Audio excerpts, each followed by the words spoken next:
안녕하세요 여러분, 이브이스코입니다. 제가 오늘은 여러분들한테 좀 기사 하나를 좀 공유하면서 얘기를 할까 합니다. 자, 베트남 관련 기사인데요. 자, 한번 보시죠. 제가 저번에도 말씀을 좀 여러 번 드렸지만 그 미국의 지금 금리 인상은요, 사실은 물가 안정과 현금 유동성 회수, 그리고 코로나로 인한 과도한 유동성을 회수를 해서 유동성 뿌렸던 걸 모두 회수해서 그 코로나 이전의 수준으로 경제의 어떤 건전성, 그런 것들을 이제 되돌리려는 시도라고 이제 얘기를 여러분들 많은 분들이 보실 건데, 제가 또 추가적으로 말씀을 드렸던 게 그거 외에도 더 중요한 문제가 있다, 더 중요한 그 이유가 있다라고 말씀을 드렸어요. 그게 뭐였죠? 맞습니다.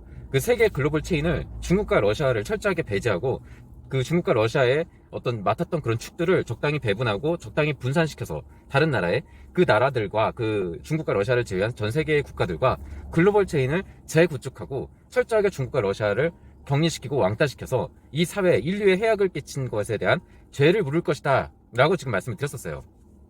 그래서 그런 일환으로 어떤 그 중국과 러시아와 같이 어울리지 않고 배를 미국과 같이 하고 미국 중심의 자유무역경제 체제로 들어가려고 하는 움직임에 동참하는 나라들과 함께 할 거라고 말씀드렸어요. 자, 지금 어떻게 하죠? 베트남 금리 인상 울트라 스텝 단위로 하고 있는 거 아십니까 혹시? 우리나라는 빅스텝 0.5 하고 있는데 베트남이 1%씩 이상 해요. 물론 이제 개발도상국이고 신흥국이고 뭐 그 어떤 경제 체력, 그 자금 펀더멘털이 좀 약하기 때문에 그렇다라고 하면은 뭐 그렇다고도 볼 수 있지만, 제가 보기에는 어떤 지금까지의 베트남의 대내외적인 외교 전략, 국제 관계에 있어서의 그런 어떤 외교 전술, 이런 것들을 보면요, 역사적으로 베트남이 굉장히, 저는 그렇게 생각해요, 외교의 달인이라고 생각하거든요. 베트남 같은 경우에는 정말 어떤 본인들의 장점을 이제 본인의 국가의 유리한 점들을 취하면서 상대방 국가에도 아쉬워하지 않게끔 해주는 그런 어떤 절묘한 그런 외교 전술을 좀 많이 펼쳤어요. 실례로 베트남이 과거에 전쟁을 굉장히 많이 했었잖아요. 그러면서 한 번도 진 적이 없는 나라인 거 아십니까? 모든 전쟁에서 전승을 했어요. 중국과도 그렇고, 과거 영국, 프랑스 식민지였을 시절에도 그랬고, 그리고 그 미국과의 어떤 베트남전에서도 승리했었죠. 그래서 뭐 진 적이 없는 나라가 바로 베트남, 거의 유일무이할 거예요. 그래서 뭐 그것뿐만이 아니라 그 베트남이 러시아와도 사실 많이 친밀해요. 과거의 어떤 그런 역사적인 부분도 그렇고, 그 어떤 취할 건 취하고, 그리고 중국과도 이제 굉장히 서로 앙숙이거든요. 중국과는 서로 어떻게 보면 우리와 우리와 일본 뭐 이렇게 생각하는 것 이상으로 거기는 이제 합리적인 앙숙인 거예요. 서로의 감정이 안 좋아요. 왜냐면은 그 국경을 맞대고 있을 뿐더러 중국이 주변국에, 그러니까 국경을 맞대고 있는 나라, 특히 인도라든지 뭐 어떻게 하고 있는지 다 아시잖아요. 예. 우리는 북한에 지금 하에서 있지만도 이제 바다 건너서 많은 해악을 우리가 지금 받고 있는데, 어떤 베트남은 국경을 실질적으로 맞대고 있는 나라임에도 불구하고 중국과 이렇다 할 마찰은 아직은 없어요. 물론 앙숙입니다, 서로. 하지만 그 어떤 취할 것, 중국에서 빼먹을 건 다 빼먹고 실리를 추구하는 그런 면모를 보여주고 있어요. 그래서 사실 뭐 얼마 전에도 하노이 회담이라고 해서 트럼프 대통령과 김정은 위원장, 물론 이제 그게 실패로 끝나긴 했습니다. 그러니까 성공적인 회담이 되지는 못했습니다만, 어쨌든 그런 어떤 상징성, 하노이 회담을 할 그런 어떤 사회주의 국가에서 어떤 시장 경제를 열고 문호를 개방하고 어떤 발전한 나라의 대표상이 베트남이기 때문에 또 하노이 회담에서 정한 거거든요. 그래서 어떤 상징성이 있다라는 거, 그리고 많은 나라들이 그런 어떤 사회주의나 이런 체제에서 자유시장 경제를 개방하고 성공한 그런 어떤 사례의 대표적인 국가로 베트남을 꼽고 있다라는 거예요. 그래서 어쨌든 그런 베트남은 대내적인 어떤 홍보와 선전활동과 국제 외교 관계를 꾸준하게 유지해왔고, 또 이때도 이 지금 코로나 시국과 이 경제 위기, 뭐 러시아 우크라이나의 전쟁, 그리고 뭐 중국의 어떤 제로 코로나와 고립 정책, 혹은 대중 무역 전쟁, 이런 거를 인해서 많은 실리적인 외교를 많이 따졌겠죠, 베트남 나름대로. 그러면서 지금 가려고 하는 게 바로 미국과 궤적을 같이 한 자유무역 경제 체제에 적극적인 참여예요. 적극적인 동참입니다.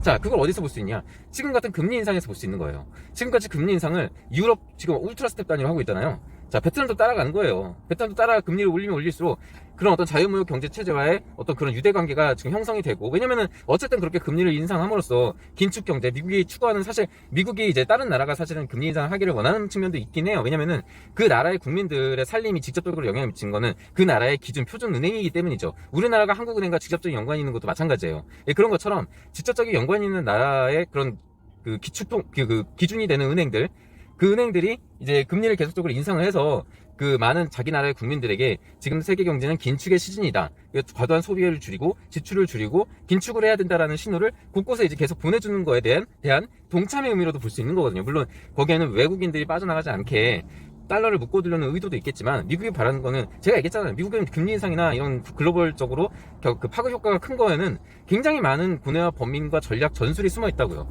그래서 그런 여러 가지 엄청나게 우리가 상상도 못하는 엄청난 그 의도가 깔려 있을 수도 있는 거고, 제가 얘기한 건 아주 거기에 극히 일부분에 불과한 거예요. 그래서 그런 거에 이제 동참하는 나라를 또 선별하는 측면도 있고, 그런 거에 동참하고자 하는 의지를 보는 것도 있고, 그 나라와 세계 경제의 어떤 스탠다드, 그런 표준화, 그리고 정상화를 위해서 노력하는 그런 측면도 있고, 거기에 이제 동참을 하겠다는 의지를 베트남은 보였던 거예요, 적극적으로. 그래서 1% 단위로 이제 올리면서 실질적으로 많이 동참을 하고 세계 자유무역 경제 체제와 그 배를 같이 하겠다는 의지를 많이 표명하고 있는 게 바로 베트남입니다. 자, 그리고 베트남은 어떻게 보면은 비슷해요. 우리나라와 많은 수출에 의존하는 국가이고, 물론 이제 우리나라보다는 지하자원이 많은 나라죠. 기름도 나오고요. 그래서 인구도 내수 시장도 탄탄하고요. 경제 성장 펀더멘털도 그 잠재력도 굉장히 많이 있는 나라예요. 그래서 뭐 그런 여러 가지를 봤을 때 그런 어떤 사실 그런 면이 있지 않습니까? 미국과 중국과 지금 미중 무역 전쟁을 하고 있는 사이에서도 중국도 베트남이 취할 수 있는 게 굉장히 많아요. 특히 여기에서 되게 많다고 볼 수 있어요. 미중 무역 전쟁을 하면은 중국이 그동안 맡았던 세계 글로벌 생산기지, 제가 지난번에도 퍼펙트 게임에도 말씀드렸을 거예요. 글로벌 생산기지로서의 역할을 누군가는 맡아야 된단 말이에요. 안 할 수가 없어요. 물론 수요가 감소하고 뭐 파이가 작아졌어요. 그죠? 파이가 작아진 거는 여러분들도 아시잖아요. 파이가 작아졌지만 그 작아진 파이를 누군가는 맡아서 해야 되고, 누군가는 맡아서 해줘야 돼요. 하지만 그런 맡아서 해줄 만한 여러 가지 조건, 그러니까 생산비, 인건비, 그 위치, 지리적 측면, 그리고 뭐 경제 정치적 그 안정, 그리고 어떤 자유무역 경제 체제에 끼워줘도 되는 나라인지, 뭐 여러 가지를 이제 고려하지 않겠습니까? 그런 나라에 가장 적합한 나라가 베트남이라는 거예요. 그래서 지금 많은 공장들이 베트남에 이전하고 있고, 또 수요가 많이 그만큼 감축이 됐기 때문에 여러 가지 이제 챌린지는 있겠죠. 예를 들어 최근에 애플에서 아이폰 뭐 증산 계획을 좀 철회하고 뭐 이런 얘기도 있지만, 어찌 됐거나 세계는 소비를 하고 누군가는 생산해서 누군가가 필요로 하는 걸 만들어야 된단 말이죠. 저는 거기에 베트남이 적합하다고 봐요. 또 이 와중에 수요가 감소했기 때문에 중국만큼의 파이를 갖추지 않더라도 그래도 어느 정도의 수요를 만족시킬 수 있는 공장지대를 갖고 있고, 그리고 그럴 만한 그런 가능성이 있는, 그런 걸 소화할 수 있는 나라가 베트남이라는 거예요. 그래서 그런 측면에서 베트남도 이 기회를 놓치지 않으려고 노력을 하고 있다는 거예요. 이 기회에서 미국과 같이 자유무역 경제 체제에 참여를 해서 미국과 동참을 해서 적극적으로 우리가 역할을 하겠다라는 거를, 그런 의지를 미국에게 어필하는 거라고 봐요, 저는. 그래서 예를 들어 뭐 수출, 일반적으로 우리가 알고 있는 상식들 있지 않습니까? 예를 들어 금리 인상을 해서 환율이나 이런 거를, 어떻게 보면 금리 인상이 수출무역 국가에서는 환율을 낮출 수 있는 기회이기도 하지만 단순하게 보지 않는 거예요, 베트남은. 그거 이상으로 얻는 것이 많다. 미국과 걔를 같이 함으로써 어떤 환율의 안정성과 그 달러 환율과 걔를 같이 하고 있다. 그런 안정성이 더 중요한 거거든요, 사실은. 개별 국가에게는 글쎄요. 그러니까 결과적으로는 좋은 거예요. 당장의 어떤 수출무역에는 용이할 수 있겠죠. 가격 경쟁력을 더 확보하는 거니까. 하지만 베트남은 지금 그럴 만한 필요성을 못 느낀다는 거예요. 왜냐면은 그만큼 가격 경쟁력이, 중국이 그렇게 배제가 되면은 베트남의 가격 경쟁력을 따라올 나라가 많지 않다라는 거예요. 그래서 그런 가격 경쟁력도 충분히 확보하고도 남고, 걔를 같이 따라가더라도 우리는 수출 경쟁력을 갖고 있다라는 걸 증명하는 어떤 그런 그런 기회가 될 수 있다라는 거거든요. 그래서 제가 말씀드린 게 여러 가지 이유로 말씀을 드렸던 거예요. 어떤 말을 드렸어요, 제가? 베트남에게는 위기가 곧 기회가 될 수 있다라고 얘기했죠. 위기를 곧 기회로 만들 수 있는 나라가 베트남이라고 했잖아요. 그죠?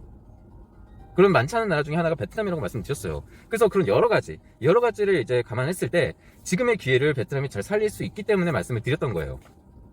그래서 그런 어떤 적극적인 참여 의지나 이런 걸 보임으로써 많은 어떤 그런 베트남이 증명할 수 있는 것, 세계에 알려야 될 것들, 세계의 어떤 모든 각국의 정부나 기업들은 사실은 어떤 나라에 대해서, 다른 나라에 대해서 잘 모르는 경우가 많잖아요. 그런 거에 대한 외교적인 전략, 외교적인 홍보, 이런 수단으로서 정책적인 부분을 많이 활용한다는 거예요, 베트남이. 그냥 단순하게 뭐 어느 나라에 그 국가의 수장이 어느 나라에 방문해서 우리나라 수출 좀 해주세요, 우리나라 좀 알려주세요, 우리나라 좀 잘 부탁해요, 이렇게 얘기하는 건 별로 소용이 없다니까요.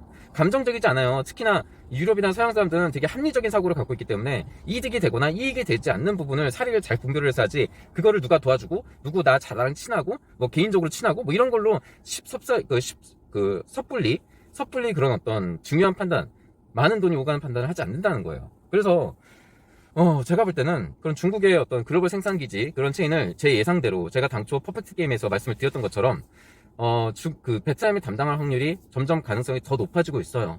그래서 제가 볼 때도 뭐 충분히 그런 어떤 기회를 같이 하고, 환율이나 펀더멘탈 금융적인 부분에서도 정부가 의지를 충분히 어필을 하고 있고, 뭐 여러 가지를 봤을 때 충분히 중국과 러시아가 격리되고 왕따가 되고 글로벌 체인을 재구축할 때 상당한 부분의 역할을 담당할 수 있을 거라고 봅니다. 반면 한국은 어떻죠? 한국은 오히려 걔를 갖지 못하고 있어요. 그죠? 걔를 갖지 못하고 있는 나라들은 점점 도태될 수밖에 없어요. 특히 일본도 마찬가지입니다. 일본도 지금 뭐 본인들이 갖고 있는 그런 국채나 이런 부채 부담이 크기 때문에 금리를 올리게 되면은 있는 피해가 더 많기 때문에 어쩔 수 없는 거예요. 하지만 우리나라는 일부의 사람들, 가계부채나 뭐 이런 걸 땡기는 사람들의 좀 피해를 보더라도 물가 안정과 서민 경제 안정이 더 중요한 거 아닙니까? 그리고 뭐 투자 유치나 그리고 우리가 수출로 그 수출 경쟁력이 가격 경쟁력이 되는 상황도 아니에요. 왜냐면은 인접한 일본과 경쟁을 해야 되고 그 추격해오는 중국 그리고 이미 앞질러 있는 기술력도 상당 부분 있고 또 비교가 안 되잖아요. 여러분들 솔직히 천대 기업에 들어가는 규모 봐봐요. 걔네들 160개가 넘어요. 우리나라는 겨우 12개란 말이에요.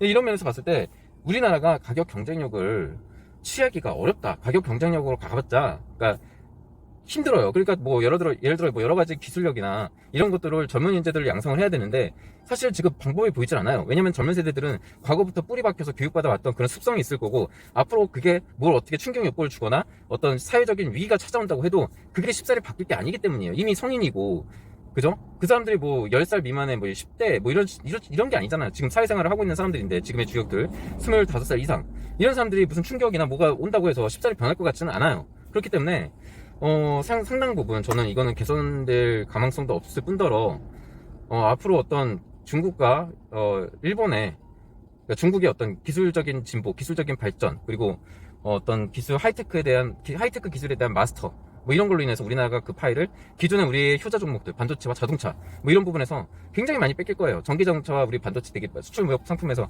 주력 상품이잖아요. 그걸 많이 뺏길 거예요. 중국에 앞으로 제가 2년 내로 완제품 될 거라고 그랬잖아요. 반도체 같은 경우에는 중간재 초기 원자재에서 중간재까지의 단계를 우리나라에서 수입해서 쓰고 있단 말이에요. 지금은. 그리고 완제품의 수요가 굉장히 많이 줄었어요.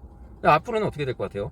앞으로는 중간재 수요도 줄어들 거예요. 거의 없을 거예요, 이제. 그래서 중국에 그 수출하고 있는 중간재와 뭐 완제품의 어떤 비중이 50% 정도 되고 있거든요, 삼성에서. 그게 거의 10% 미만으로 떨어질 거예요. 제가 휴대폰 시장 비교했잖아요, 그 중국에. 지금 삼성 점유율 어떻게 돼요? 그것만 보면 답이 나온다니까요. 그렇게 돼요. 반도체 시장도 마찬가지로요.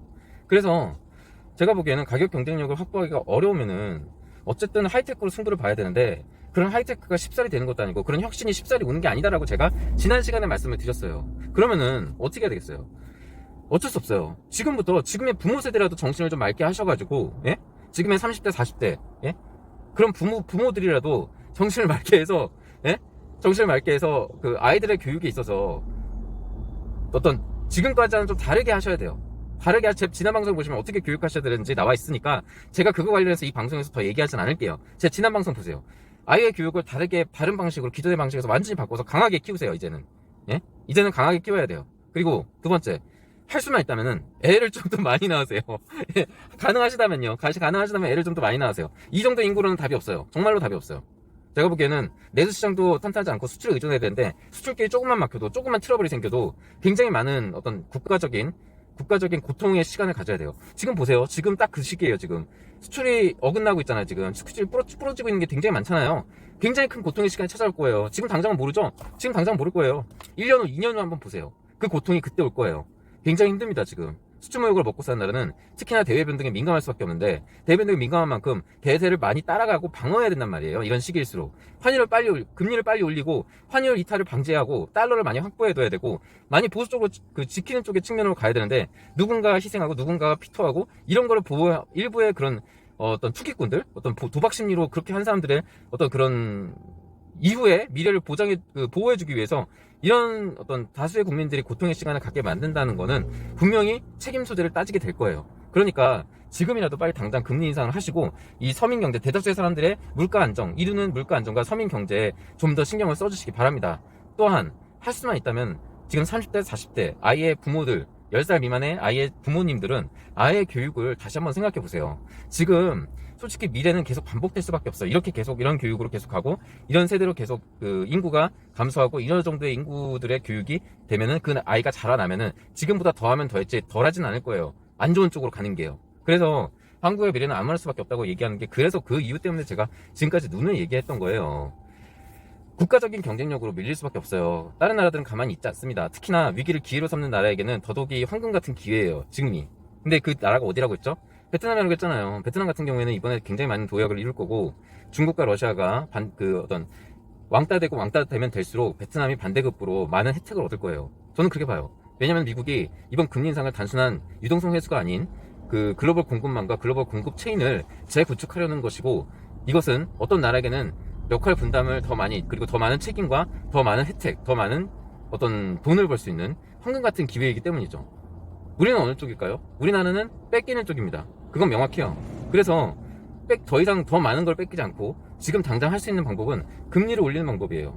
그거 외에는 답이 없어요. 할 수 있는 게 없습니다. 아무것도 없어요. 미래 세대에 지금 뚝딱 20년, 20살 먹은 청년 만들어낼 수 있어요?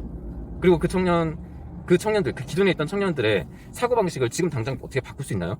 없어요. 왜냐면 그 뿌리박혀 있기 때문이에요. 어렸을 때부터. 그러니까 지금의 30대, 40대 부모 세대들은요, 자녀 교육을 다시 한번 생각해 보세요. 아직 늦지 않았어요. 10살 미만의 아이들이면 더더욱 늦지 않았어요. 조금이라도 자녀 교육을 더 엄하고 강하게 해서 아이들이 정말 아이들의 미래를 위해서 어떤 게 좋은지 다시 한번 진지하게 고민하는 시간이 되셨으면 합니다. 네, 오늘 방송 여기까지 할게요.